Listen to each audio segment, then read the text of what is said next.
આ કસ્ટમરની એક જ કમ્પ્લેન હતી કે ભાઈ મારે પેટ્રોલની અંદર 12 થી 13 ની જ એવરેજ મળે છે, હાઈવે ઉપર મેક્સિમમ 14 ની એવરેજ મળે છે. જો ટાટા ટિયાગો ઓટોમેટિક કાર તમારી પાસે છે તો આ વિડીયો ખાસ તમારી માટે જ છે. છેલ્લે એન્ડ સુધી વિડીયો જોજો. એની અંદર આપણે મિલાનો કંપનીની એઆઈ ટેકનોલોજી વાળી કીટનું કામ કરેલું છે. એનો ગેસ ફિલિંગ વાલ્વ જે આઈકેટના રૂલ્સ પ્રમાણે જે છે એ આપણે આઈકેટના રૂલ્સ પ્રમાણે ફિલિંગ વાલ્વનું કામ કરેલું છે. આ એની આખી આપણે જે પાછળની જે પાઇપ જતી હોય છે આપણે પાઇપનું ફિટમેન્ટ કરેલું છે ટોટ પર. એની અંદર આપણે રિડ્યુસર અહીંયા બેટરીની નીચે જ લાગેલું છે. જે આપણે આની અંદર આપણે સીએનજી કીટ લાગી ગઈ છે અને પ્રોપર વર્ક પૂરું થઈ ગયેલું છે કમ્પ્લીટ. કિલોમીટરની વાત કરીએ તો 36,400 કિલોમીટર થયેલા છે.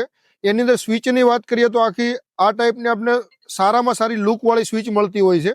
જે તમને એવું લાગે પુશ સ્ટાર્ટ બટન ફિટ કર્યું હોય એ ટાઈપનું આખી સ્વિચ અંદર આવશે. આપણે ગિયરબોક્સ સાથે છે, ઓટોમેટિક ટ્રાન્સમિશન ગિયરબોક્સ. આ ટાટા ટિયાગો ની અંદર આપણે 12 કિલોની ટાંકી સાથે આની અંદર ફિટમેન્ટ કરેલું છે.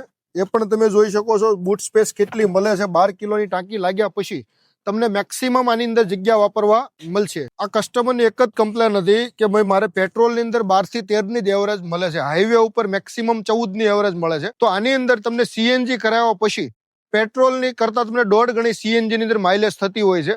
ધારો કે પેટ્રોલમાં 12 ની આવતી હોય તો તમને 18 થી 20 ની એવરેજ સીએનજી ની અંદર મળતી હોય છે.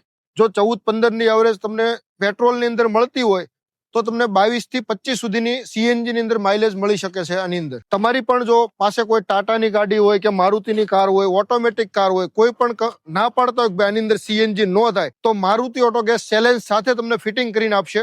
100% પેટ્રોલ જેવું પિકઅપ